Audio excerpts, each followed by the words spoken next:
Hello, I'm Zach, and today I'm going to walk you through the client interview process that I use for my freelance WordPress development business. So let's jump into it. So if you're new to the channel, something for you to know is that I love the Notion software. So today I'm going to show you this, and this is all in Notion. So the way that I've structured every project in my Notion, I've got this client projects folder where I have my active ones at the top and then like the archive, and I have this new project button that adds a template. And so this, what we're looking at here is kind of like my project template that I use for every new client that I work with. I'll probably have a link to this project template below the video if you want to download it.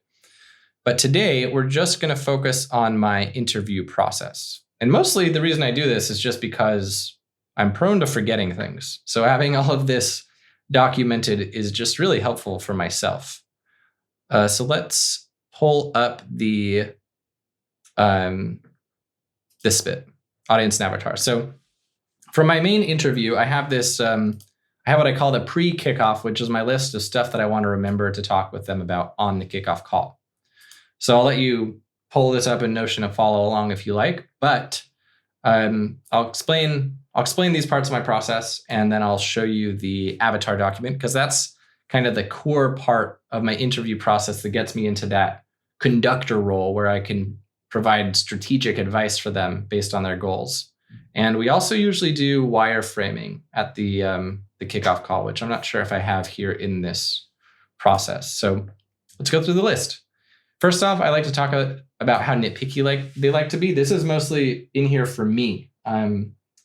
I notice that when I have clients who are really nitpicky about small details that are not that important, it sometimes bothers me if I feel like we're trying to just get something good enough to reach the goals and they are wanting to constantly make tiny little tweaks. And as soon as we get something approved and signed off, they want to make more tiny little tweaks. So this is mostly there to figure out if they're on board for being a little bit more like MVP minded, minimum viable product, or if they really want to get all the little tweaks made. And the real kind of like behind the scenes reason this is here is because if they do prefer that, it's totally cool. It's just going to cost more money. That's why I switched my rates to hourly, which I'm surely going to have a video about at some point talking about hourly versus by the project. But this question is here so that I can say, cool, I charge by the hour. So the more detail we do, totally fine. It's just going to cost more. And so maybe plan on it costing 50% more if you want 50% more detail. And then we go through the audience and avatar. So I'll go through that in a minute. And then some of the fundamentals, we talk about email marketing, see if they have their stuff already set up or if I need to set it up for them, to-do list. And then we lay out the page structure and features, which I've also got in here, the website page outlines. We'll get into that, talk about sidebar widgets. And yeah, all this is straightforward. I'll just let you read through it. There's no reason for me to kind of go through the whole thing. And I usually do a deposit of just a few $100. This is mostly here just as payment intent. Even if it's a big, like, I don't know, $5,000 to $10,000 project, I usually just do a deposit of $300 or $1,000 or something like that. But it's up to you. At this point, I'm not really that worried about my clients stiffing me on payment, so I'm not really that worried about the deposit.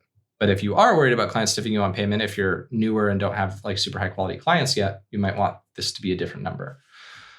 So the audience and avatar, this is a big part of getting me into that conductor role, as you may know from the cogs versus conductors video.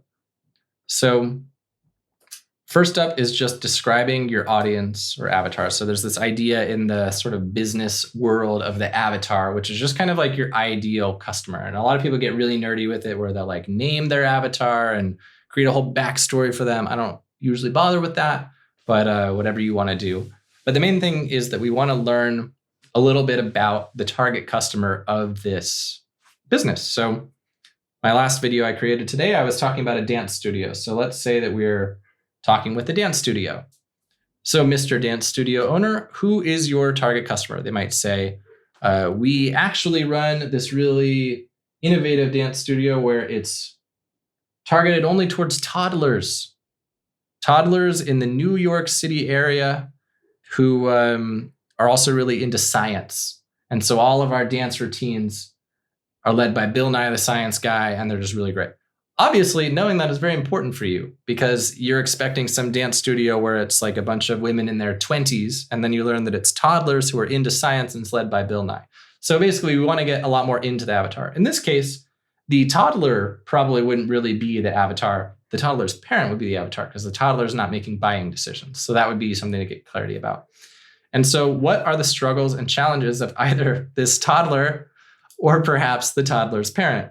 The toddler's probably having a hard time with walking, eating, just all the normal toddler stuff. But the parent, who's probably the core avatar, is probably having challenges with finding a dance studio that they feel is enriching enough for their child or whatever challenges this person might have. But yeah, basically we're trying to find out who the customer is, what they're struggling with.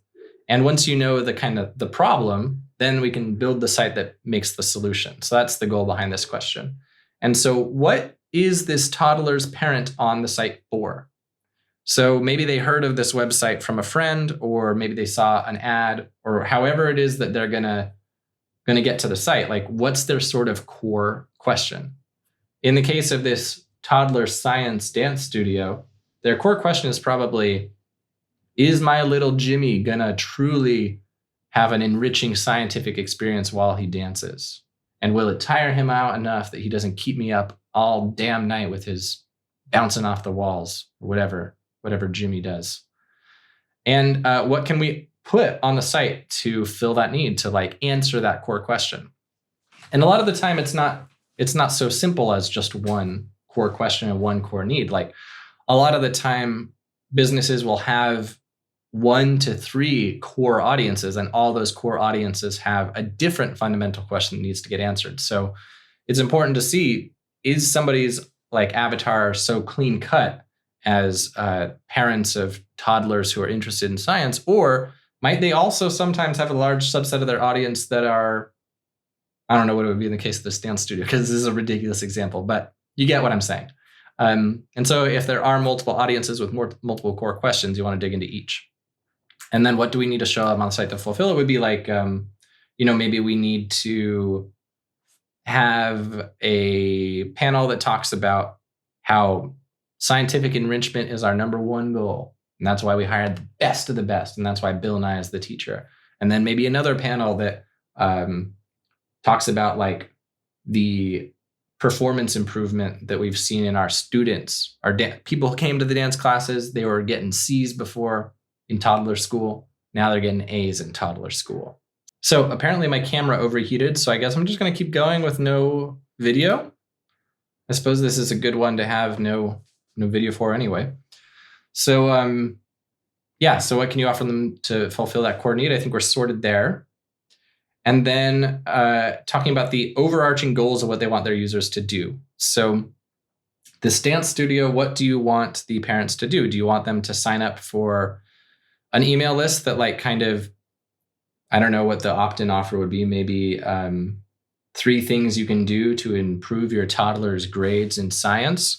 Or maybe it would be like I gave in a previous video, you'd give them a free class and try to get them to come to one. Or maybe it would be a virtual tour where they could watch a recording of another class and then book their appointment. But for all these things, if I were building this, I would be trying to get their email address so that I could send them follow-up messaging and stuff. For financial advisors and things like that, the call to action is often book a free consultation. Or sometimes there's a flow where first the person needs to learn about this advisor's process and then see their rates and then book a free consultation.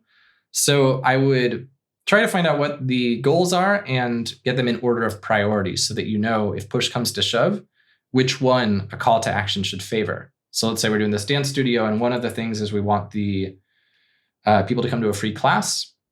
And that's the most important thing. That's what all the things should point to over everything else. And then the second one is that we want to, I don't know, what would a dance studio want other than that?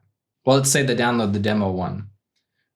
So at least if you know that they want people to come to a free class and that they want people to download the demo video, but they think, or maybe you and they together after talking, think that it's realistic enough to get people to just come to a free class, then you know that should be the main priority. And so probably the way to achieve that is enter your email to get a coupon for a free class. And then you could follow up with them from there versus enter your email to see the demo.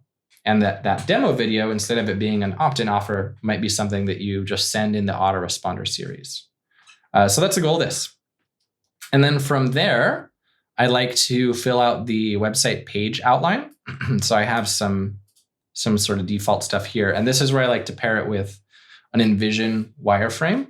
So let me just make a quick note to add that link here.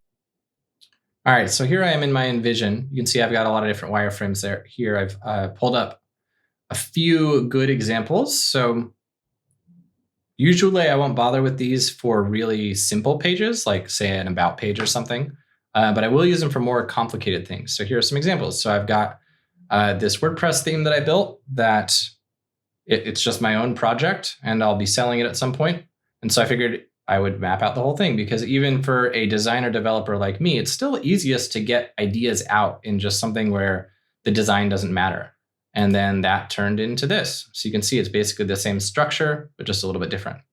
Or for this dog shelter that I volunteer my web development time to, I mapped out this dog search portal and these dog bios. So you can see the search portal starts out here. You can filter by the size, and then it has the bios and stuff. So the wireframes often get changed a little bit once the rubber meets the road, but it's still a really helpful way to inform it. This one was for a membership site.